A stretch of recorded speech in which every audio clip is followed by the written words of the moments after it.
down. Bye. Thank you. So, just look at me, not the camera.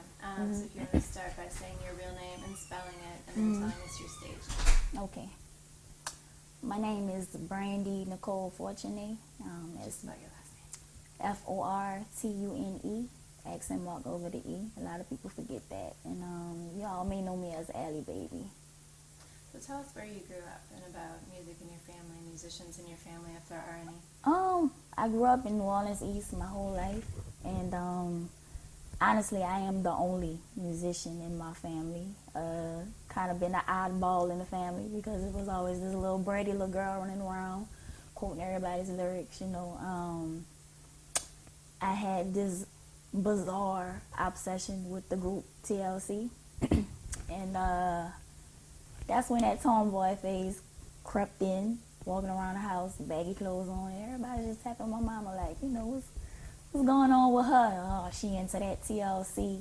They couldn't break me out of that stage at all. I probably should have had earplugs by the time I was 2 years old because my daddy you would sort of go the party was going on in the house because my dad will play music to the max to where you could hear it outside in the neighborhood. You swear to God, it was a DJ in the neighborhood, but it was coming from our house. And I couldn't do nothing but embrace music at a very, very young age because it was just always around me. I have a family that's, music lovers at the time. My sister's boyfriend was a DJ, and he kept a lot of his equipment at our house, and it was like vinyls everywhere. So, I became obsessed with the vinyls, just the big pictures, flamboyant pictures of the vinyls or whatever. And I went to taking the vinyls, putting it on, scratching, doing everything, that kind of came to mind. So I was very intrigued with music at a very, very, very young age. And my mom would dance with me all the time to this one song, and it was Marvin Gaye, Sexual Healing. And she will hold me and just, dance with me around the house, 24/7. So, I embrace music at a very, very young age, but I am the only musician. What kind of records would your dad play? Otis Redding, I want to say Al Green, Anita Baker, Denise Williams, and he had it bad because I remember coming home and he will replay the same songs over and over and over and over and over to where I knew every word. And it kind of got annoying after a while because my mom would be like, oh, your daddy up in there, he must be up in there drinking his beer, listening to his music. And we would all just have to just go in the room and just shut the doors because we knew not to touch that stereo. It was going to go down. If we touched the stereo, all hell would break loose. So we just had to just suck it up and just listen to the music until he fell asleep, and then we would go cut it off. So I got an old soul. Like I said, I embraced pure music, true music at a young age. So I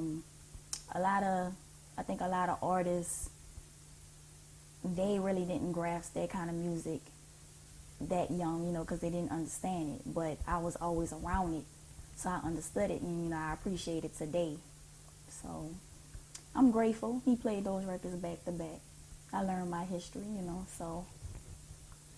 So what was the first time that you remember hearing hip-hop from New Orleans, or going to see hip-hop, or hearing, maybe a DJ spin something at a block party or something? I would have to say it was Get It Girl, and that's when everybody was wearing their little Get It Girl ponytails and everything. And I would watch my sister, I would watch my sister, and I would watch her boyfriend at the time, and we'd go to these parties or whatever, and I started dancing, at these different little events or whatever. And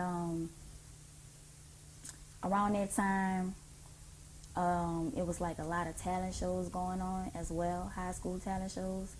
And what we did was, it was like local groups in New Orleans, and it was kind of like the modern Beach Street, the movie Beach Street or whatever. And we would all have these groups, and we were kind of like little gangs, because we would always like, go back to back with each other or whatever. It would be like challenging back and forth or whatever. And I embraced that as well as a part of hip hop, you know, dancing.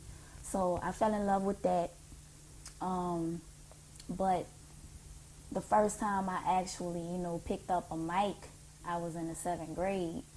And it was this song by UNLV, and it was called Bout It.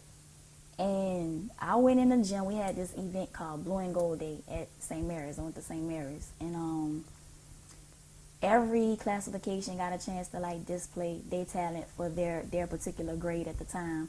And the song started off, it was a remake of the Brat Funkified. I rapped off of that instrumental. And it was my very first time like getting in front of people actually rapping. Man, everybody knew me from dancing. So it was the first time that I grabbed the mic. And towards the end of the song, I took that UNLV song, I'm Bout It, and it was a part in the song, and it was like, it's a uptown thing, and we bout it. Partners in crime, mother, you ain't bout it. So what I did was I took that, and I was like, it's a uptown thing, and we bout it. 8th grade, y'all some busters, y'all ain't bout it. It's a uptown thing, and we bout it. 9th grade, y'all some busters, you ain't bout it. But I'm causing ruckus in this gym, so everybody's like, what's she talking about? I mean, but they was giving me my props at the same time, but I was dissing the upper class, 7th grade, and it went up to the 12th grade. So it was like, who's this little girl up here, you know, doing all of this? But I got my name from that point on. So every time, you know, like the seniors, juniors around the school, they'll see me, they'll be like, there she go, come here, come rap for us, you know? So right there, I kind of like really, that's when it went to my head, like, okay, well, you can actually write. You know, I was writing at a young age or whatever. So I kind of took it from there. And but it was later on that I want to say like 19 that I actually went in the studio and recorded my first song. And did you write that one? I wrote that one as well. Mm-hmm. Yeah. Who did you record with? 19, I was in a group, Black Ice. And it was put together by an independent label called Dangerous State Records, and we were actually all put together. We never knew each other. We weren't friends, and you know they took 4 girls, including me, from different parts of the city, put us together, put us in the studio, and we ran with that for a while, like 4 years, and we did a lot of traveling. We had a big buzz in the city. We actually did tours with G Unit and the 504 Boys, so we got to see a lot too at a very young age, and we learned a lot, you know. And Black Ice was actually the start of my career as a rapper. And then after that, tell us about the Scrappy thing. How did that come back in your Scrap, next group?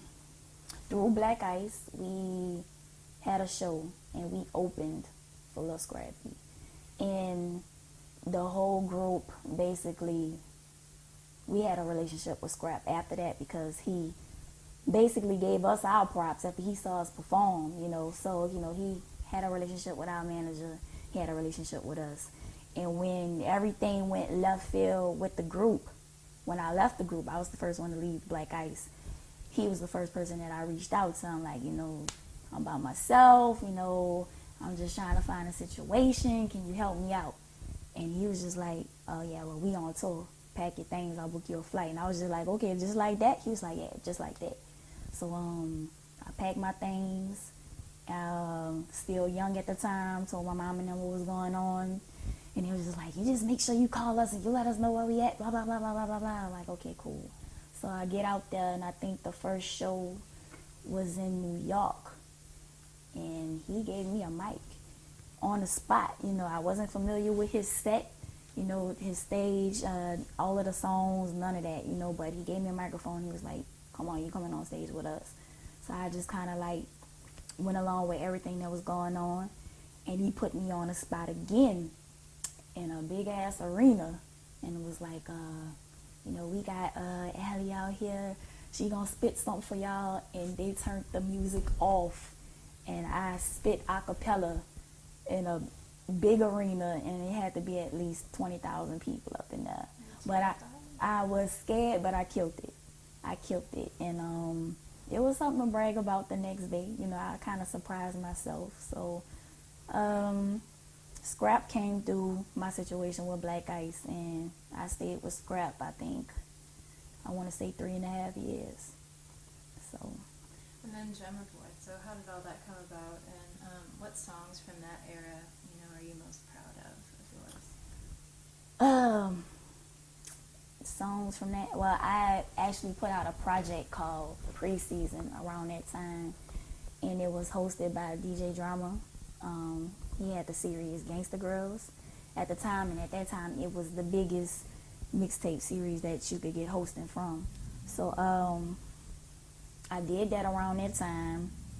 I was very proud. Like I said, that's big coming from New Orleans to have DJ Drama host your mixtape. So I did that.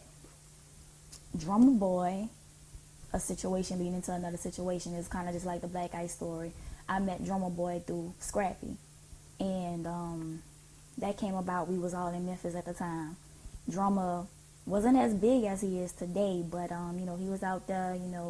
He gave Scrap a beat tape, and we kind of caught eye contact at first, and he was just like, who is she? He was like, oh yeah, this is the first lady of G's Up, and she could spit. And he was like, all right, you can spit? All right, yeah, okay. I guess he probably didn't buy it until he actually heard me say something on Scrap's mixtape at the time. So when he heard that, he was kind of sold on, my style and everything. And he was like, well, you need some beats, I got you. And from that day all the way up until now, like, he's been thorough. Like, I've watched him grow. He's never changed. Anytime I ever needed any beats, I get it within a snap of a finger. And I watched his career evolve. I watched him come the person that he is today. And when stuff didn't go right with G's Up, Drummer Boy was the person that I reached out to, which he already, we was already in cahoots already, because he was helping me distribute my Gangsta Girl mixtape or whatever. So he was like, well, you know what? I really want to work with you because you're a go-getter. He said, you out here in Atlanta, you driving back and forth. He said, anything that I could do to be a part of, what you got going on, and how I can help you get to the next level, I'm about it. So that's how that came about, in our relationship, is a great one. It's a great relationship. You've spent time everywhere, especially in Memphis and Atlanta. Can you describe, I think you know just as well as anybody or better, what the differences are? How would you describe New Orleans hip-hop compared to those other places? What does it sound like? How is it different? Well, everybody definitely has their own unique sound. New Orleans, our signature is a bounce. Atlanta, crunk. Memphis is a mixture of both, I would have to say. Crunk, and they even got a little bounce thing going on at the same time. New Orleans, we're very, very, very distinctive. You could be from anywhere in the South, but as soon as you open your mouth, they know you're from New Orleans. I could talk to somebody from Memphis and not know that they're from Memphis. I would just know they're from the South, but not know the city. I could talk to somebody from Atlanta, and I lived in Atlanta for 4 years, and still wouldn't know, okay, exactly, well, are you from Atlanta, or are you from Memphis, or whatever, I would know that they're Southern, and that's it. But New Orleans, we open our mouth, she from New Orleans. Same thing in the music, so the three are very different. What about New Orleans East? I think it's a story that's not really told very often. New Orleans East's influence on music in the city. People tend to ignore it. They talk about the 7th Ward or Tomei or Uptown. Can you think of anything like any kind of, influence or, emphasis that New Orleans East has had on the rest of the music? Not really. New Orleans East, I will say that we've been looked over a lot of times. It's considered the Ninth Ward, but not the grimy Ninth Ward. So if we say we're from the Ninth Ward, they're like, no, you're not from the Ninth Ward, you're from the East. So New Orleans East doesn't really doesn't stand out in that world as far as being influential in the hip-hop scene in New Orleans. Like you said, it's always 7th Ward, 9th Ward, 3rd Ward, Uptown, or whatever. But I can say that right now, the East is coming up. You know, it's a lot of rappers coming from the East. The Show is one of them. He's brilliant, excellent lyricist. I'm one of them. Short fella, he's from the East. He's real nice. It's a lot of folks that's starting to step out and claim that East name proudly. You know, so I think that we will have a bigger impact sooner than later. When you do interviews, I'm sure everybody asks you, you know, what is it like to be a girl in this industry? What is it like to be a woman in rap? But can you answer that question specifically to New Orleans? Who were the ladies who came before you that really influenced you or made you feel like this is something you could do? Or who are the people that you look up to? The first was Mia X, Ghetto Twins. Those two had a big influence on me. And even Miss T. Miss T did as well, but one that really, really stuck out was Mia X and Ghetto Twins, definitely. And I can't really even say it's a New Orleans thing with it being hard. It's just hard as hell because it's basically you're gonna be seen before you heard. And you could walk in the door and you could be running your mouth 100 miles per hour, but they're not gonna hear nothing that's coming out of your mouth. They're just gonna see, what does she look like? Is she fine? Is she sexy? And that's all they see. So it's like, you know, we have to go through hell and back just for somebody to lend us their ear, you know. So it's definitely hard. It's like running for president of the United States. Your campaign got to be strong. It has to be real strong, and we have to work 10 times harder than the men, you know. So these guys out here could put out ABC rhymes, and that's what a lot of them doing, and they could get signed on the spot, or they could get their respect on the spot. But a woman, they already expect us to be, you know, she can't spit, you know. But it's okay for these guys to not know how to spit, you know, as long as they got a name and got some jewelry on their street. But with the women, it's like, okay, now we're gonna listen. Since we're giving you a chance to, for us to listen, what do you have to offer? And it has to be off the radar. You just lost your follower right there just because, okay, you're not going over their head, or you're not lyrical, or, you know, you don't have punchlines or whatever. So we have it hard in this business, and you have to be passionate, because if you're not passionate, the first time you hit a bump, you're going to be out of there. And I've been doing this for 11 years now, and I've witnessed everything, you know, and I'm still here because I'm passionate about what I do. And of course you got the men that won't sleep with you, you know, so we have to deal with that as well. And some of us take shortcuts. I'm not the one to take a shortcut. I'm gonna take the long route because I'm not sleeping with nobody, you know. So it's hard. It's hard. So you gotta be passionate, and that's the only thing that's gonna get you through the door is passion, dedication, you know, drive, and faith. That's it. When you were coming up, what were some of the clubs? What was the club that you most wanted to perform at here? And if it was still around, did you ever get to do that, or did a lot of them close over time? What happened? A lot of them definitely closed. It was the Riverboat Hallelujah. I gotta watch what names I'm giving y'all, because I might be telling on myself my age. But it was the Riverboat Hallelujah, the Autocrat, St. Mark's. But the Riverboat Hallelujah was always something that I just wanted to go inside. We always drive around there and could never walk in there because we was too young, you know, to get up in there or whatever. So, but we knew that all of the hot local artists, that's where they'll be performing at. So I definitely wanted to touch a mic over there. House of Blues for sure. You know, if you touch the mic in the House of Blues, you certified, you know. So I never got a chance to perform at any of those spots, but I did get a chance to perform at the House of Blues a couple of times. So I was going to ask you about that. I think it was in 2010. You performed there at the Hip Hop Awards with A-Paul. that was last year. That was 2011. I was there. I can't remember. Okay. You're doing. Tell us about that. What was it like to be able to perform with the 8 Ball? You know, like in your hometown and. It felt really, really, really good, and for a second there, I really felt accomplished. Like sometimes you gotta sit back, even though you know you going through all of this and you swinging the whole time. You know, sometimes you forget to like actually look at all what you've accomplished since start, you know, and I feel like, you know, sometimes I forget that, you know, I have to like remind myself like, well, look at your contacts in your phone. You didn't have this 10 years ago, and there's people dying for the contacts that you have in your phone.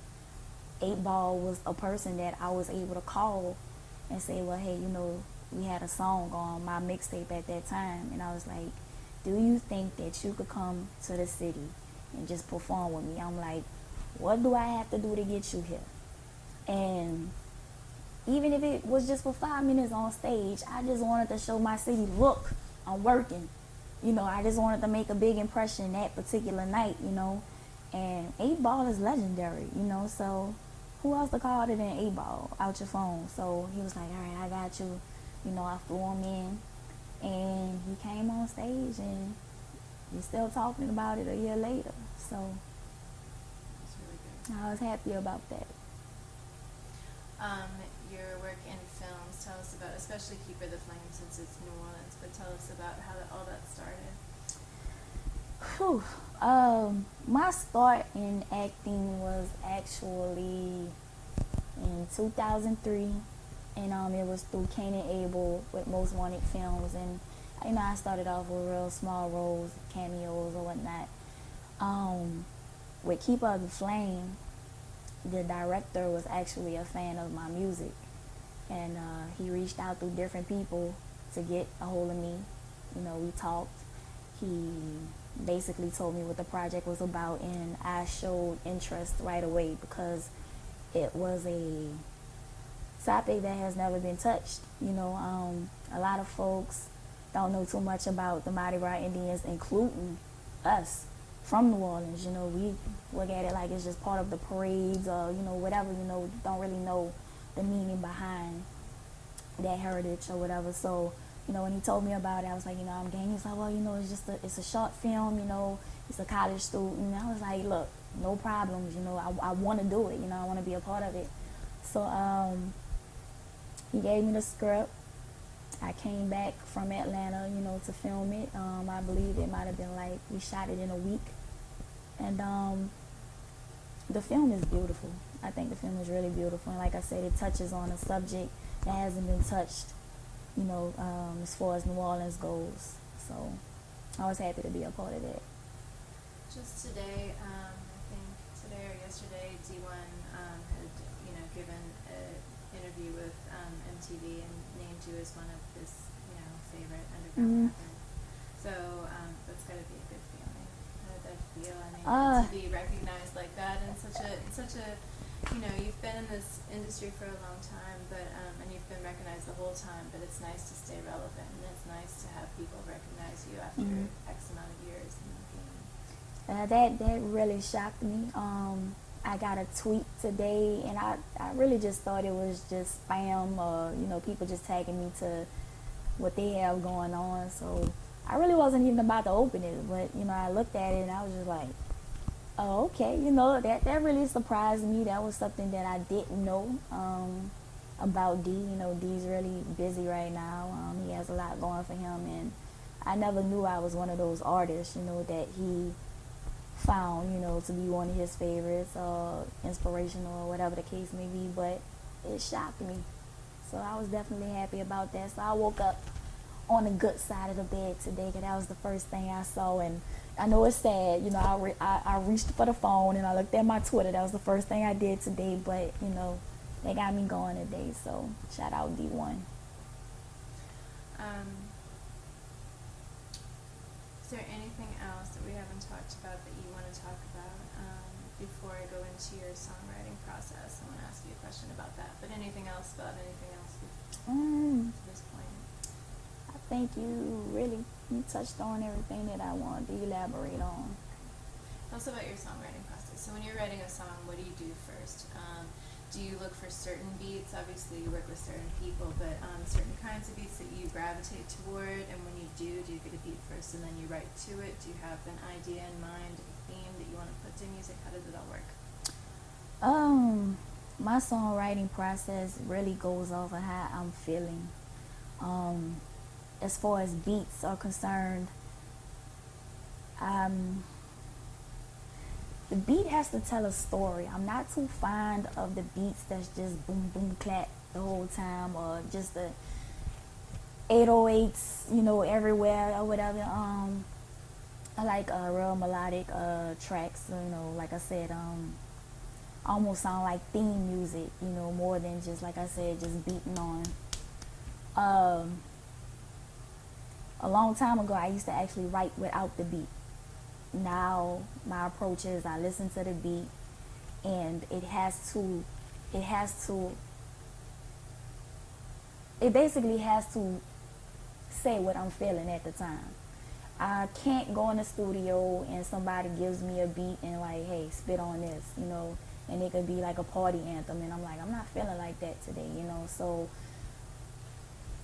I really think my writing process is heartfelt, I have to put on paper what I'm feeling at the time, and sometimes, I might have a dope beat, but I can't do nothing with it. I go through writer's block a lot, depending on what I'm going through at the time. I might be overwhelmed or whatever, but the beat has to talk to me.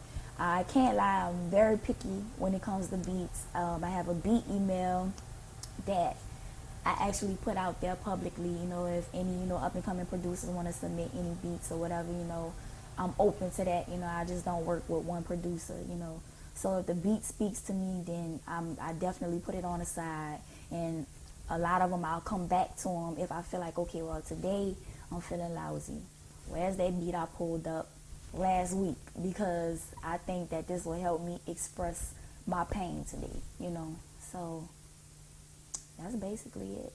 And you have a really distinctive sound and a distinctive style, and I think, people hear you and you don't sound like anybody else. Right. Is it something that just came naturally, or is it something that you worked toward to try to distinguish yourself when you were younger?